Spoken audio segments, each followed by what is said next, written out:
नमस्कार दोस्तों, स्वागत है आपका अपने YouTube चैनल एग्जाम यात्रा पर।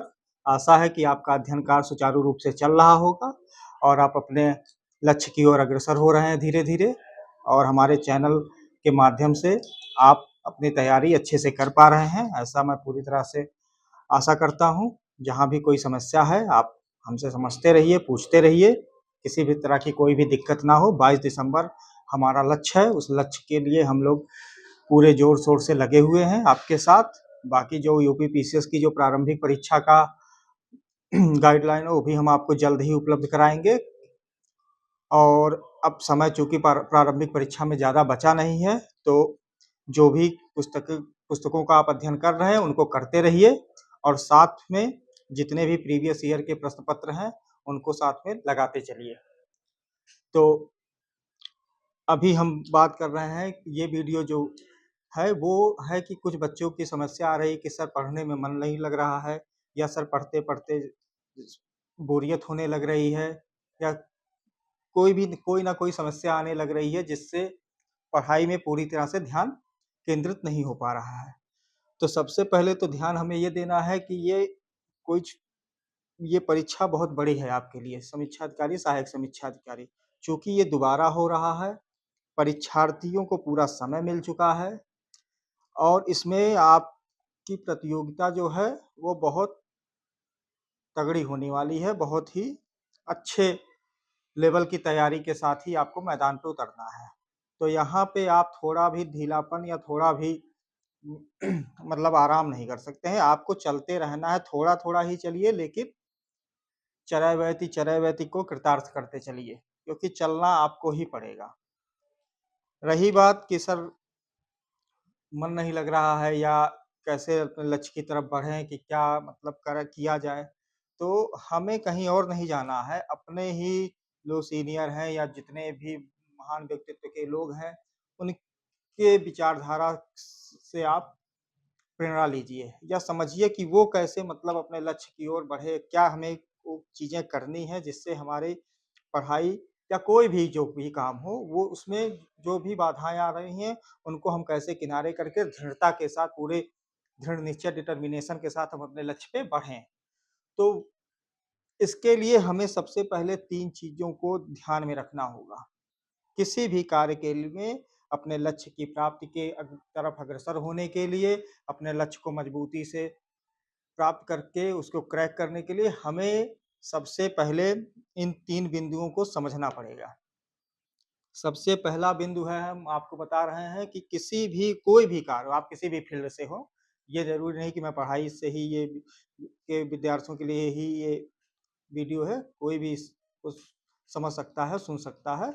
तो सबसे बड़ा चीज़ है कि आपको अपने कार्य के लिए आस्था होनी चाहिए, जो भी कार्य आप कर रहे हैं। आस्था का मतलब किसी व्यक्ति विशेष या किसी अन्य चीज़ पे नहीं, खुद की आत्मा के स्थिति पर, खुद के आत्म साक्षात्कार होना चाहिए खुद के साथ। मतलब पूरा समर्पण होना चाहिए। ये नहीं कि मतलब आप कर रहे हैं फिर हुँ, एक तरफ मन कुछ और है, दूसरी तरफ मन कुछ और है या एक साथ दिमाग में कई चीज़ें चल रही हैं। आपका जो भी गोल है, तो आप उसे एकाग्रचित होकर, केंद्रित होकर पूरे मतलब मनोबल के साथ अपने लक्ष्य के प्रति आस्थावान रहिए। अपने लक्ष्य के प्रति समर्पित होइए। आपके दिमाग में पूरी दिनचर्या रोज की एक पूरा खाका तैयार होना चाहिए कि आज हमें इतने लक्ष्य को आज इतना मेरा लक्ष्य है, इस लक्ष्य को मुझे प्राप्त करना है। उतनी चीज़ों को प्राप्त किए बिना आपको नींद नहीं आनी चाहिए। आपके मन तभी आपका मन प्रफुल्ल हो या आपके मन में संतुष्टि आए जब आप अपने डेली के, प्रतिदिन के लक्ष्य को प्राप्त करते हुए आगे बढ़ें। तो सबसे बड़ी चीज़ जान लीजिए कि अपने कार्य, अपने लक्ष्य के प्रति, अपने पढ़ाई के प्रति या जो भी कार्य है, उसके प्रति सबसे पहले समर्पण आपका होना चाहिए, आस्था होनी चाहिए। उसके बाद अब इसका द्वितीय चरण हम देखेंगे कि अपने लक्ष्य के प्रति आपको अडिग रहना पड़ेगा, अंगद की पाव की तरह कि जहाँ पर जमा दिए हैं, फिर वहाँ से हिलिए नहीं। आपको इतना काम करना है, इस गोल को अचीवमेंट करना है, इसको प्राप्त करना है, तो आप पूरी तरह से उसमें लग जाइए, अपने मन को कभी कहीं भी भ्रमित मत होने दीजिए। क्योंकि जब आप लक्ष्य प्राप्त करते हैं कुछ दिन, जैसे आपकी जो समस्या है कि सर कुछ दिन पढ़ने के बाद, तो होता क्या है कि ये मन है, तो ये मन जो होता है बहुत चंचल है। पढ़ रहे हैं, चीज़ें ठीक चल रही हैं, फिर बीच में कोई आ गया, जैसे मित्र बंधु ही आ गए या फैमिली में ही कोई या रिलेशन में ही कोई फंक्शन हो गया या कोई मन को आकर्षित करने वाली कोई भी घटना घट रही है, कोई भी चीज़ें हो रही हैं, तो क्या होता है, मन बँट जाता है। तो फिर पढ़ाई में वो निरंतरता में रुकावट पैदा करता है। तो हमें क्या करना है, हमें अपने आँखों को बंद कर लेना है, इन सब चीज़ों से दूर हो जाना है। क्योंकि ये जो 4 महीने हैं, ये समीक्षा अधिकारी का जो पेपर है, सहायक समीक्षा अधिकारी का, इसके लिए आपको प्रतिदिन अपने लक्ष्य के प्रति समर्पित रहना पड़ेगा। ये परीक्षा तभी आप निकाल पाएँगे और कर ले जाएँगे अगर आप इन चीज़ों को फ़ॉलो करते रहें प्रतिदिन के अपने लक्ष्य को। कंटिन्यूटी बहुत ज़रूरी है, तो इसको आप कैसे प्राप्त करेंगे कि अपने आप को किताबों में समेट लीजिए, अपने लक्ष्य को प्राप्त करिए, रातें आपकी जो हों, वो छोटी लगने लगें। आप अपने लक्ष्य के प्रति इतनी समर्पित रहिए कि मतलब रातें भी आपको लगने लगे कि यार कम पड़ गई हैं, मुझे अब कैसे आज इतनी चीज़ों को मुझे कवर कर लेना है। तो आज जागेंगे, आज अपने लिए लड़ेंगे, आज अपने लिए समर्पित होंगे, कल आप निश्चित ही अपने लक्ष्य को प्राप्त कर लेंगे। तो अडिग रहना है, कहीं भी भ्रमित नहीं होना है, मन चंचल है, मन पे अपने इंद्रियों पे नियंत्रण रखिए, कुछ समय की बात है और जब लक्ष्य प्राप्त हो जाए, तो फिर अपने आगे के जीवन लक्ष्य को और निर्धारित करिए। लेकिन उसके पहले आपको आस्था, जो समर्पण है मैंने बताया और अडिगता, ये दोनों लक्ष्य पे आपको पूरी मजबूती के साथ रहना ही पड़ेगा। फिर इस अडिगता के बाद एक अडिग मनोबल के साथ आप लक्ष्य की तरफ बढ़िए। उसके बाद एक सबसे मजबूत पॉइंट आता है जो मैं आपको बता रहा हूँ, धैर्यता या क्षमा या सहनशीलता कह सकते हैं उसको।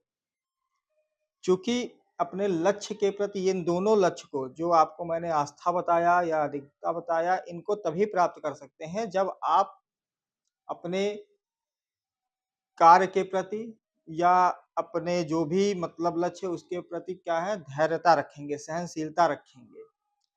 तभी आप अपने अच्छे से प्राप्त करेंगे और आप भ्रमित नहीं होंगे। अब ऐसा है कि क्या होता है, जैसे हम पढ़ रहे हैं, कोई ये चीज़ फिर मन में आता है यार हाँ, हो जाता है जल्दी से किसी तरह आप धैर्यता बनाए रखिए, अपने अंदर एक सकारात्मक विचार को हमेशा चलाते रहिए। जब आप सकारात्मक रहेंगे, अपने लक्ष्य के प्रति समर्पित रहेंगे, तो ये धैर्यता आपके लिए शक्ति का काम करेगी और आप अपने पूरे मनोबल को, पूरे मन को एकाग्र करके और आगे बढ़ चलेंगे और फिर चीज़ें आपके लिए आसान होती जाएँगी। दिन-प्रतिदिन अपने लक्ष्य को जैसे-जैसे आप आगे बढ़ेंगे, आपके लगेगा कि यार मुझसे तो हो जा रहा है, बहुत अच्छी है और अब फिर आपको मज़ा आने लगेगा। तो वो है ना, अभी मिर्ज़ापुर का एक फ़ेमस डायलॉग है कि काम तो हमने शुरू मजबूरी में किया था लेकिन अब मज़ा आने लग रहा है गुरु। तो वही मज़ा चाहिए, आपको मज़ा आना चाहिए। मज़ा कैसे आएगा? मज़ा आएगा जब प्रतिदिन आप छोटे-छोटे लक्ष्य को अपने निर्धारित करते हुए और आगे बढ़ेंगे। तो इन तीनों को का घोल मिलाइए, अपने समर्पण का, अपने स्थिरता का, अडिगता का और अपने धैर्य का और फिर इनको अपने आप आच्छाद करिए, अपने अपने अंदर इसका निवेश करिए और फिर देखिए कि आपको लक्ष्य कैसे प्राप्त होना है और ये करना आप ही को पड़ेगा। देखिए मैं बता दे रहा हूँ, बहुत से वीडियो आपको मिल जाएँगे, एक से एक मोटिवेशनल, लेकिन ये मतलब जान लीजिए कुछ भी करिए लेकिन आपको करना खुद ही पड़ेगा। आपको स्वयं से प्रेरणा लेनी है, अपने आस-पास अपने आप से साक्षात्कार करते हुए आगे बढ़ना है। तो इसी के लिए मैं ये कह रहा हूँ कि इसी में एक राहत इंदौरी साहब का एक शेर भी है कि ना किसी हमसफ़र से निकलेगा, ना किसी हमनसीब से निकलेगा, ये हमारे पाँव का काँटा है, हम ही से निकलेगा। तो करना आपको ही पड़ेगा, कुछ भी करिए। हम बता देंगे कि ये कर लीजिए, वो कर लीजिए और भी जो चैनल टीचर हैं या जो भी मोटिवेशनल गुरु हैं, सब बताइए करिए, लेकिन वो क्रियान्वित तभी होगा जब आप अपना समर्पण दिखाएँगे, आप अपनी आस्था दिखाएँगे, आप अपना धैर्यता का परिचय देंगे, तो आप ये जान लीजिए कि आप कुछ दिन के लिए एकदम समझ लीजिए मुझे काला पानी की सज़ा हो गई है, एक लाइन में। और फिर उस सज़ा से जब आप निकलिए तो पूरे ज़िंदगी का मज़ा आपके साथ हो जाए। आपके आस-पास के ल लोग हैं जो आपसे जुड़े हैं, उस मज़ा में आपके सहभागी बन जाएँ। फिर देखिए ज़िंदगी का अपना अलग मज़ा होगा और फिर ज़िंदगी में फिर मज़ा ही आने लगेगा। तो उस मज़े के लिए थोड़ी-सी सज़ा तो मायने रखती है, थोड़ी-सी सज़ा के साथ गुज़रना पड़ेगा। तो ये जान लीजिए कि इस लाइन को हमेशा याद रखिए और आप ये जान लीजिए मिटा दे खुद की हस्ती को अगर कुछ मर्तबा चाहे, मिटा दीजिए अपनी हस्ती को कुछ समय के लिए। तो उसी पे ये लाइन है कि मिटा दे खुद की हस्ती को अगर कुछ मर्तबा चाहे कि दाना खाक में मिलकर गुले गुलजार होता है। तो बस इन्हीं लाइनों के साथ अब मैं आपसे विदा लेता हूँ। फिर अगली वीडियो में हम अपने अध्ययन कार्य के साथ मिलेंगे, लेकिन फिर मैं आपसे कह रहा हूँ कि आप अपने लक्ष्य के प्रति इन तीनों बिंदुओं से फिर से आपको रिपीट कर दे रहा हूँ, आस्था यानी कि समर्पण के साथ, अडिगता के साथ, स्थिरता के साथ और अपनी धैर्यता के साथ आगे बढ़िए और लगे रहिए। और बहुत जल्द ये समय बीत जाएगा क्योंकि एक ही चीज़ सत्य है कि यह भी बीत जाएगा और बीत जाता है, फिर पता नहीं चलता है दोस्तों। लेकिन आप मजबूती से, सकारात्मकता से लगे रहिए, उत्साह के साथ। जय हिंद, नमस्कार।